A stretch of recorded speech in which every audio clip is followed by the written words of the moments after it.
What's up, it's Nez, and hello everyone, I've missed you all! Merry Christmas and happy holidays, we're finally back for Monster Prom's The Gift Update.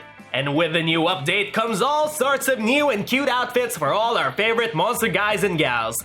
Along with a mysterious present that can turn into 13 different items and possibly 13 different secret endings and plot lines.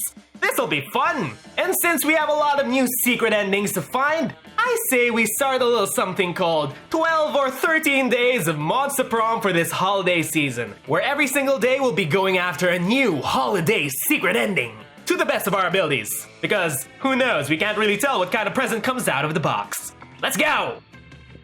1 player, 2 players, 3 players, or 4, we have no one to spend with this holiday, no one more.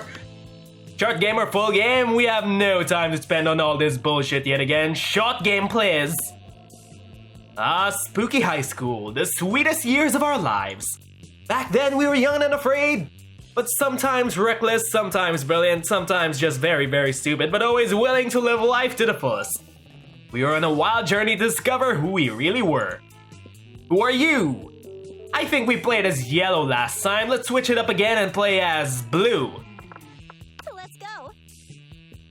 And we had yet to experience its ultimate challenge, the Monster Prom. I remember it clearly. 3 weeks were left, and as we fantasized about our dream prom dates and the coming Christmas, we were all scrambling to catch the attention of one of our 6 most charismatic classmates.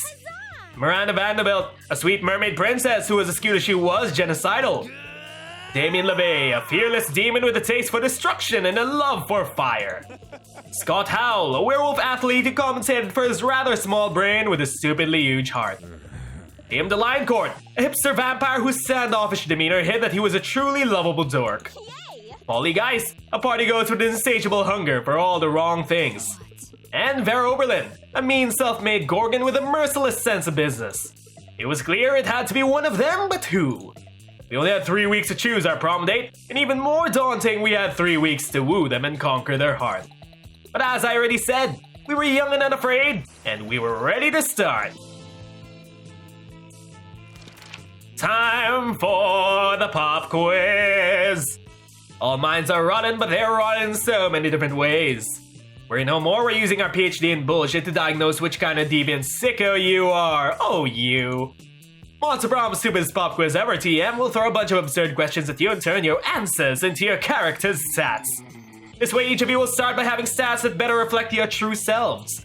Actually, since we might not know what we'll get in the present with each episode, I say that we just skip through all of the stats, try to get the presents that we want for each episode, and see if we could run from there. Let's start! Blah blah blah, just getting random stats. Random stats, random stats, random stats, random stats, random stats, random stats, random stats. Random stats, random stats, stats, stats, random, random, random. Random stats, stats, stats, stats, random, random. There we go. Week 1, morning! Okie dokie, so we'll have to go to Shopkeep, but she's not around yet. Let's just go with the flow and choose something outdoors. I want to party. That day during recess, you start a half-hour rave that goes full crazy. You have no idea how it escalates so much, but at one point there were like 300 people. Someone summons demons from a nightmare dimension. The consequences might distort the fabric of reality itself, but who cares? It's a rad party. I want to party with Zoe. You're getting too fun. You see Damien and Miranda with their heads in their hands. They look glum. You ask, what's up? Hey, would you look at that? They're winter clothes. Miranda, girl, you got some fashion going on there, and Damien ain't looking half bad. We're boned. I don't know what this bone means, but I'm not optimistic about our chances on the upcoming exam. It's not fair. I shouldn't have to fail a test just because I spent all week in a brutal mosh pit instead of going to class. And I did study. I had my servants read the entire textbook twice. But for some reason, my servants aren't allowed to take the test for me. Well, there's only one thing left to do. Chop up the teacher and melt his body in acid. No, there's gotta be a better way. Doesn't there? Easy. Just lobby the government until they remove the class from the entire school system, or you don't need to murder your teacher over something like this, just burn down the entire school. This might be the smart answer, and this might be the bold answer, but since our smart and bold are equal, we'll go with either. There we go. Shit, yeah, finally an excuse to do what I was probably gonna do eventually anyway. I'm not sure it's actually a good excuse. But it's too late! Damien is already running through the halls with 2 gallons of gasoline soaking everything. Later, as Damien is let out of the school in handcuffs the 3rd time this week, he gives you a smile and a wink. Ha! Suckers, it can't make me take the test if I'm in jail! I win again! Damien's happy and only a small portion of the school was burnt down. Looks like everybody wins! You gain 2 fun and 1 boldness. Which doesn't really matter because we might reset the game until we get the items that we want. Let's go. Alright, shopkeep! Hi, stranger, nya. It's been a while, nya. I've missed you, nya. It's okay, you can look at my stuff, nya. Which reminds me, we still haven't dated you, shopkeep. We'll get to that eventually. So, we have this little thing, the gift that keeps on giving. See, I'm wise enough to know when a gift needs given, yeah. Alright, 13 possible combinations that we can get from this. For this first day of 13 days of Monster Prom, we should probably go with something I probably already know how to solve, the shitter ending. I was kind of playing around and I kind of know how to do that already. Let's go for it. See you later. Give us the shitter, little box! What's in the box? And there we go, the shitter. We totally didn't restart the game just to get the specific gift. No, don't mind our completely new stats. Believe it or not, this is a very religious thing, yeah. And now, onwards with the plotline, the shitter conspiracy. Let's go. Where do we go to? I want to increase my smarts. That day you're the first one in class. You sometimes come early because you enjoy talking to the teacher. He's a bit bitter, but in a cool way. He treats you like an adult and the two of you discuss life and stuff in a very snarky way. Look at you, excelling at cliched movie tropes. You gain 2 smarts and 1 valuable life insight that will help you face the difficulties of being young. I wish I had those. Later you see Damien and Miranda chatting, and being the nosy little bitch you are, you decide to insert yourself into the conversation. I look forward to this adventure, so is there anything more wonderful than getting insight into the lives of commoners? You better not pull that shit the whole time. My dads are the lords of hell, you know? Technically, I'm royalty too. Are you, though? Damien rolls his eyes and turns to you. Why me, bro? Mrs. Panther paired us up for a hands-on homework assignment going on an adventure. Apparently, I have some anger issues and a thirst for violence that I should be channeling into something productive. Like a thirst for violence isn't productive in and of itself. And I'm supposed to work on being more independent. Which is so strange since I told my ladies and gentlemen in waiting to fix that for me last week.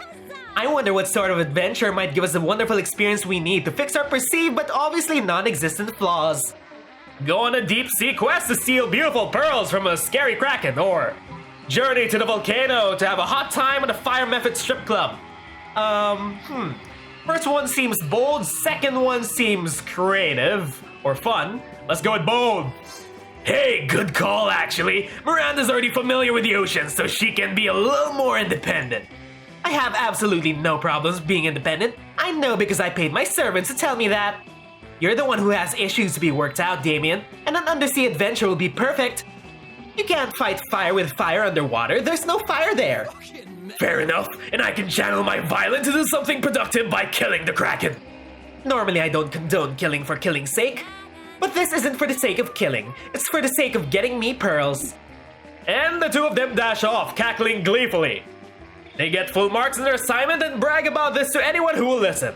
Miranda has made the pearl the focal point of a choker, and Damien looks dashing in his kraken tentacle hat. You gain new appreciation for cephalopod-themed headgear, and you gain 2 smarts and 1 fun. Week 2, morning! Let's go. Shopkeep is in class. I wanted to raise my smarts, but whatever, let's go have fun. That day during recess, you start a half-hour rave that goes full crazy. You have no idea how it escalates so much, but at one point there are like 300 people. Someone summons demons from a nightmare dimension. The consequences might distort the fabric of reality itself, but who cares? It's a rad party. You gain 2 fun. You're intrigued by your new little toy when you feel the temperature oddly rising. Uh-oh. Are you catching a fever or is it? Hey, dumbass, what's that? Why are you playing with that little guy taking shit? Is this some kind of weird new G.I. Joe? Ah, a classic mistake. No, Damien, this is called a Caganer. You wouldn't know, of course. It means shitter. It's a religious thing from the Spanish region of Catalonia. Wait, rewind. How is this poopy boy a religious thing? Well, you know about the nativity scene, right? Catholic people reenacting Jesus' birth and all during Christmas. Lame! Shut up. This is, in Catalonia, Christians build the nativity scene for Christians with Mary, baby Jesus, the animals, and, of course, the random guy taking a shit nearby behind a bush or something. Is this some kind of prank or something? Oh no, it's a very serious thing among Catalans. If you want to make the nativity scene, you better include the Caganer. It's the culturally respectful thing to do. Ha! Respectful to whom? God damn it, this is priceless. Caganer? Love it! The ultimate action figure. I mean, it fucking beats the lameness out of Christianity and everything. One could say that, I guess. But why did these Catalan people decide to put a guy taking a shit next to the birth of Jesus Christ? Good question. Nobody knows. It's a tradition that's been there for centuries, but no one knows its origins. Catalan people just go for it because it has been done since, like, forever. Nobody knows why they put this shitter next to Jesus, yet they've done it for centuries? I must know. The intrigue is killing me! Gah! Wow, it really looks as if it was about to kill him by giving him a seizure. Maybe he can help solve the mystery. Catch a real shitter, interrogate them about it, or get into the mind of a shitter by reenacting a scene. This seems like the creative option, and this seems like the bold option. Let's go with this. I hope my stats are right. Therefore, we're right! Before Damien's head implodes, you take both him and Liam into your car. And just to be clear, by your car, I mean just a car, but fuck the concept of ownership, am I right? You drive to a nearby gas station, rush into a public restroom, and then draw an innocent guy who was taking a shit in there. Then you drive to the nearest police station and you politely ask to use one of their interrogation rooms.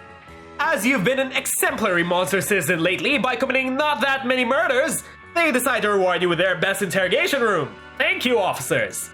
And so you go into full interrogation mode by playing the classic bad cop, worst cop strategy. You fucko, tell us the truth. Why do Catalans put the shitter dude next to the birth of Jesus? What? Who are you? Why am I here? I need to finish up pooping, please. You won't finish shit till you answer us, fucking fucko. Damien then hits a random guy with a rolled newspaper. You do realize this makes zero sense, right?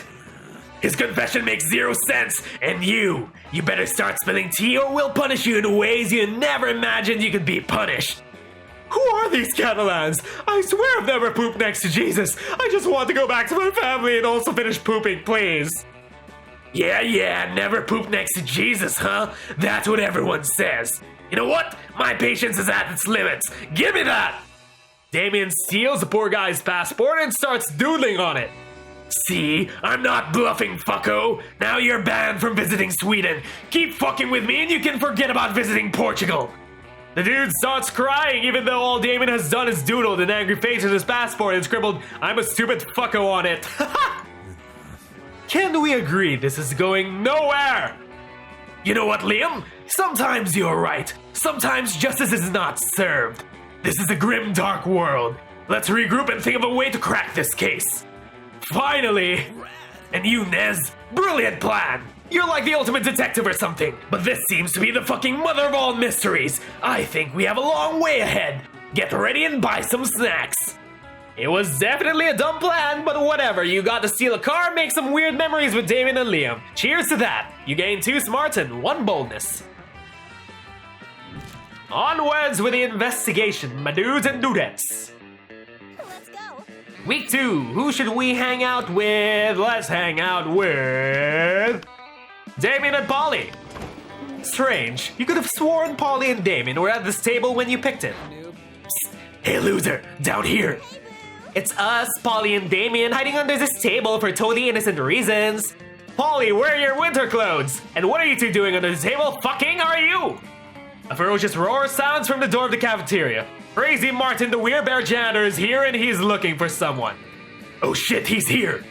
Why is he after us anyway? I think what we did really falls more under federal jurisdiction. International law more like. Those munchkins were Canadian citizens. Now that you actually mention it, I think we might actually have to face a war crimes tribunal. Worth it though, right? Oh, totally. As long as we can get away from Buzzkill the bear over there. So, just hide in the ghost zone, you know, the special alternate dimension only ghosts can use, or hide behind diplomatic immunity. You're both princes of hell, right? Right? Not me, I'm not. I'm not even a princess of hell. Guess you should have thought of that before being born a commoner, huh? I wasn't born, Damien. I died. We'll die better next time. Yeah, Polly, die better next time. I'll try to keep that in mind when I'm tried at the fairy tale court for negligent munchicide. Great. Let me know how it goes. I'm off to crush an orphanage and get away with it because I'm royalty. Later. After the orphanage crushing, Damien takes you out for ice cream. Sweet, literally. Week 3, evening. Shall we continue our investigation or just goof off some more? To class we go to raise our smarts. That day, learn a ton of new spells as cool as they are seemingly useless. A spell to renew Sticker's stickiness. A spell to turn chocolate and vanilla ice cream into vanilla and chocolate ice cream. A spell to gain +2 smarts. You actually use that spell and gain 2 smarts. Hooray, it worked. Not so useless, huh, Hogwarts? You're having a very interesting argument with Liam on which would be Plato's favorite emoji were he to know what emojis are. You've narrowed it down to alien face emoji and pile emoji when Damien interrupts you. Hey, I hereby summon the shitter squad. Can we not call it that, please? Please do not call us that. I will submit your petition to the higher powers, Liam, but now let's focus on what's really important. The Caganer. So I did some research on the Catalan people and their traditions. And oh boy, they fucking rock! Each tradition was more badass than the last. They do this thing called calcetades, where they eat these calcet onions with their fucking hands while drinking wine in the most ludicrous ways. Because fuck glasses and silverware. Wow, Miranda would have liked that. Also, there's this Corifex thing, where they basically dress as devils and run down the streets holding pitchforks that end in fireworks while dancing to drums. They're fucking savages. And then I found out about this other thing, Castellars, which is a thing they do in festivals where they build human towers just because they can. Who knows why? My safest bet is that they're purely a display of power, or an attempt to reach the sun to punch its fucking face. Radical, right? We punched the sun in his face. The more I've researched, the more I love these Catalan people. Fucking awesome weirdos, but no clue about the Caganer thing. Still a mystery to how it started, putting a guy taking a shit next to Jesus Christ. Did you know that a few years ago, the Barcelona government even tried to ban the Caganer from the city's nativity scene? And the Catalan people got so angry that they forced the government to refrain from this decision. They fought the establishment to keep the random guy taking a shit next to Jesus. And they won. Power to the people! Whoa, that's crazy! Yeah, exactly. Whoa! Can I just marry an entire region? Or at least have casual sex with it? Probably not. Then I need to satisfy my urges by unveiling this fucking massive mystery, Liam. But how? I mean, even if the tradition was there for the last several centuries, we don't even know if it's a real depiction of what happened 2,000 years ago during Christ's birth. You're right. We have to travel to Spain. Well, the tradition is from Catalonia, but the scene depicted is from Belen, Israel. To Israel, then!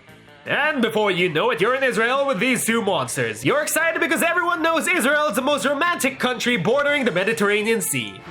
Okay, now what? We should have thought this through before buying those plane tickets. What happened to your winter clothes, my dudes? Do we go to Belen and check all the security cameras to know once and for all if there was a guy taking a shit while Mary was giving birth to Jesus, or go to Belen and collect all the shits in vicinity in order to discover the true identity of the shitter? We're very smart, but I'm not so sure if they had security cameras back then 2,000 years ago, but we could probably make it work out. Great thinking as usual, Nez. I think you can technically label it as some sort of thinking. Liam, focus! Which store do you think is the oldest one here, so its camera could accidentally have recorded Jesus' birth? Do you really need me to answer that? Not really. Look, a Blockbuster! You know what a Blockbuster is, guys? It's a thing that used to be called a video rental store. Wow, I feel old. Back in the ancient past, the Romans and the dinosaurs used to buy physical versions of Netflix movies in those places. But back then, the concept of buying wasn't fully developed, and they were forced to give the movies back after a few days. I'm sure that they were there when Christ was born. Let's steal its security cameras tapes. Yes, Blockbuster was definitely there for the birth of Jesus Christ. And so you do, because you're way past the point of being judgmental with active stealing. You start checking the tapes. No, this is from last Tuesday. Christ's birth happened way back, like 3 weeks before that at least. Yes, at least. After checking 4 months of tapes, the rest of the footage is blank. What a shame. They probably erased all records past 4 months. That's what they want us to believe, Liam. What I believe is that they're trying to hide something from us. Something that might have or might have not happened 4 months ago when Jesus was born. I don't know where to start. Me neither! Nez, you've been astute as always. But whoever's keeping the Caganer secret from us seems to be always 2 steps ahead of us. For now... Can we go back to the school? Sure, but let's visit some shit first! Then you go into a very tongue-in-cheek montage of you 3 having a great time in Israel, visiting all the historic landmarks and doing all kinds of silly shenanigans. For that, you win 3 fun. I'm a winner! Week 3, morning! Let's go. So, let's go to class, increase our smarts. That day, you were astonished by all the new stuff you learned in class. You thought high school was all about doing stupid shit with your friends and trying to find true love. Who would have thought that class would be actually useful? What a nice surprise. You gained 1 valuable lesson. Good luck trying to use that in the game. And 2 smarts. Vera's giving an informative presentation today in speech class. It's called Why Everyone But Me is a Trash Person Who Deserved to Be Scorned. Scott, we simply must make sure Vera's speech is a success. Why? Is it her speech about how we're all really bad and dumb? Scott, you're not bad and dumb. You look cute in your little outfit. Because Vera's our friend, Scott, and friendship is the greatest treasure of all. Also, my parents owe money to her father. Oh yeah, okay. This calls for some good old-fashioned cheerleading. Cheerleading, yes. But how does one cheerlead? It's simple. You just... Oh no, I don't know how to explain it with words. Somebody help me do words good. Don't worry, Scott, we got your back.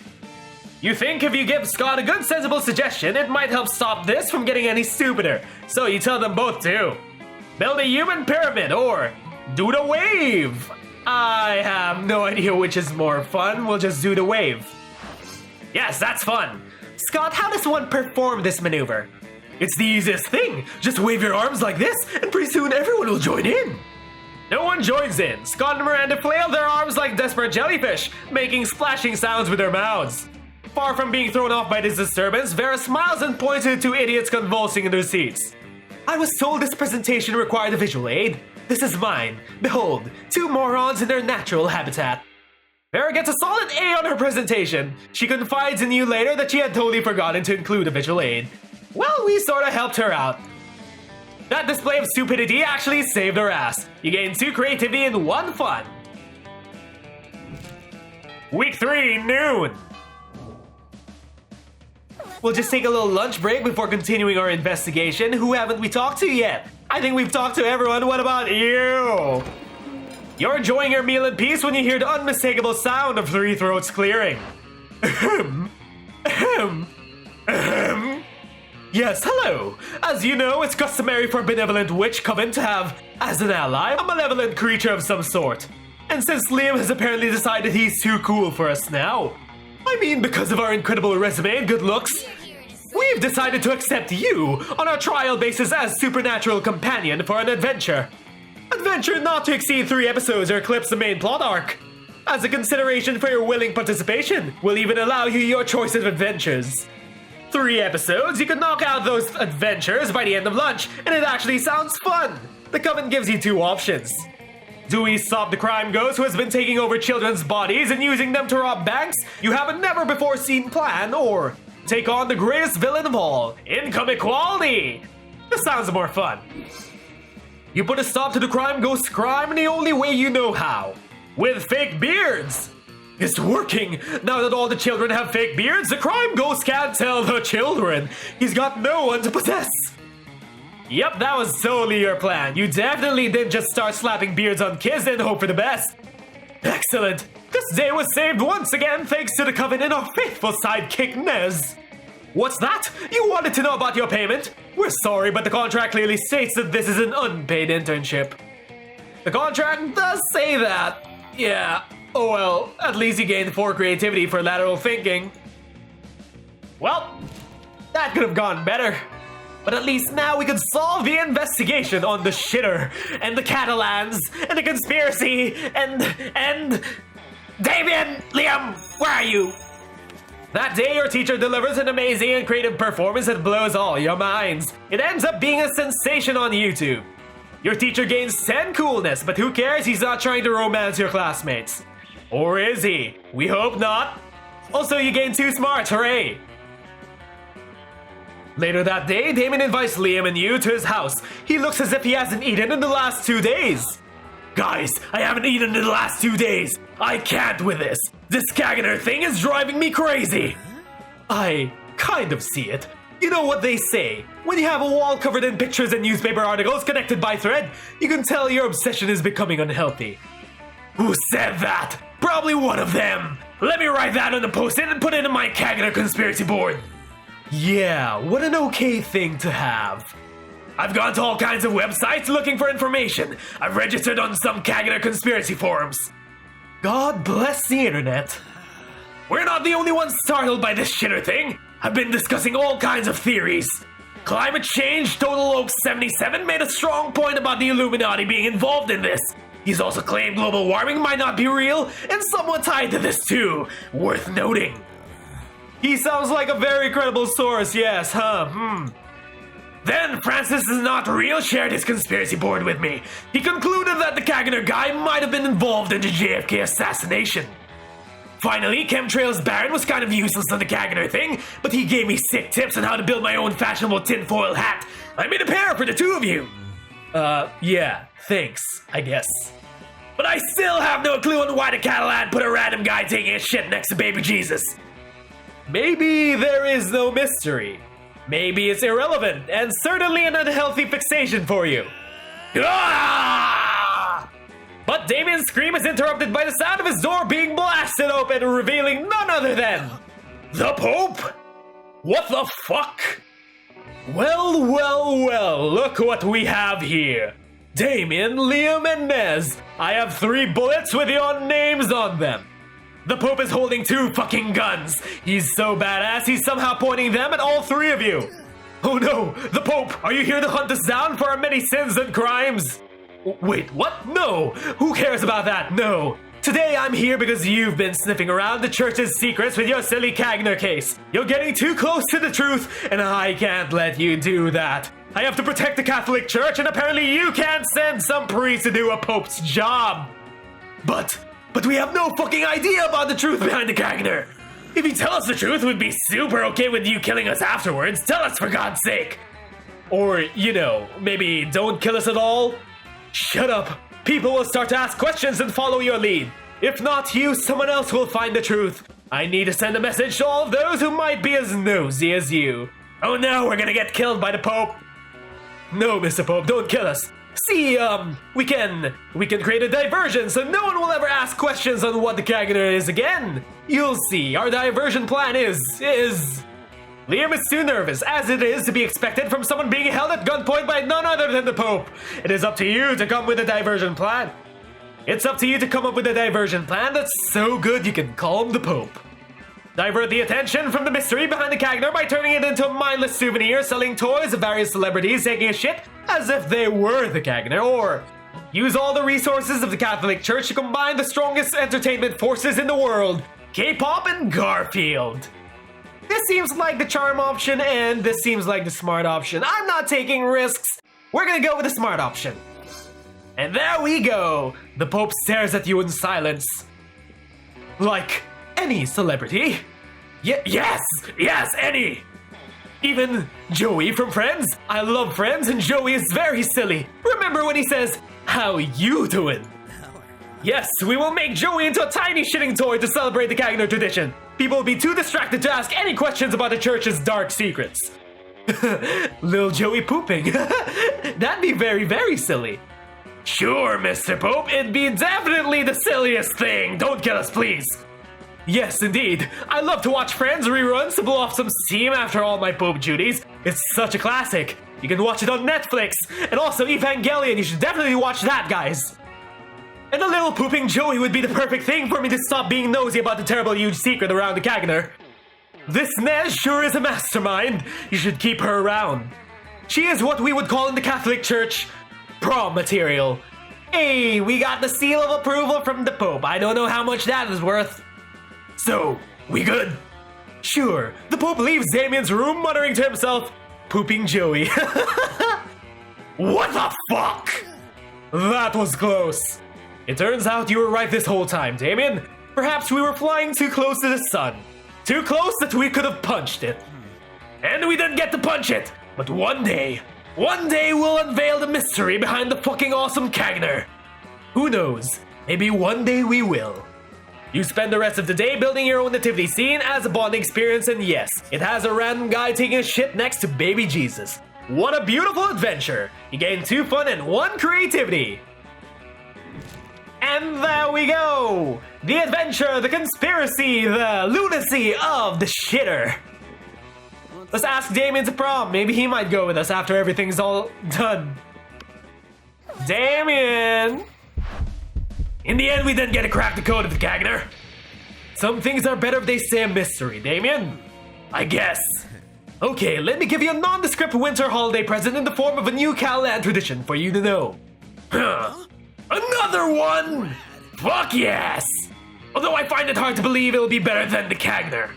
Are you sure? Let me tell you about the Cagashio, or the shitting log. Huh? During the Christmas season, Calland families put a smiling log in their homes and feed it for some days. On Christmas Eve, kids beat the shit out of the log with sticks while singing merry songs. If they beat the Cagashio hard enough, it poops sweets and presents. This is precious, a true Christmas miracle. Hey, you two! You've been so nice tagging along with me on this Caganer Odyssey. Would you want to spend these holidays with my dads and me down in hell? Hell yeah! Sure, why not? And so the 3 of you spend Christmas together down in hell, celebrating a new weird Calland tradition. Wow! And that's what 2 of Damien's dads look like. The experience itself enriches you in the culture of the beautiful European region, while letting you, literally, beat the shit out of a smiling log. You've grown closer thanks to your wacky misadventure around a mysterious ancient tradition and an unspoken secret of the Catholic Church. Also, you finally get to meet Damien's dads. Sweet! And there we go. Nez for the most diplomatic smile, and Damien best at violence. That he is. Those 3 weeks were maybe the most epic and absurd weeks of our lives. After Monster Prom, we kept on living our lives, falling in love, battling for friendship, and learning who we were and who we could be. And you know what? As it always does, life happened and it was wonderful. Damien found peace in the most unexpected way. He kept punching everything till one day he punched his own anger to death. He has written a book about it. Scott became a world-renowned athlete, but he ended his career to come back to his hometown and take on the job of the athlete he admired the most. Now he's here again at high school working as coach. Miranda started a non-profit to help countries without a monarchy, because all countries have the right to be graciously ruled by the Mer Kingdom. During those 3 weeks, Monster Prom seemed bigger than life, and then it was gone just like that. The battle for Monster Prom might have ended then, but there were lots of battles left in this war called youth. But once again, we were young and unafraid, and we were ready to start. And that was just one of the new endings for this season's The Gift Update. If you guys enjoyed this episode of Monster Prom, like and subscribe so we could grow our channel together. But once again, my name is Nez and thanks for watching. See you all next time in another episode of the 13 Days of Monster Prom. Bye everyone!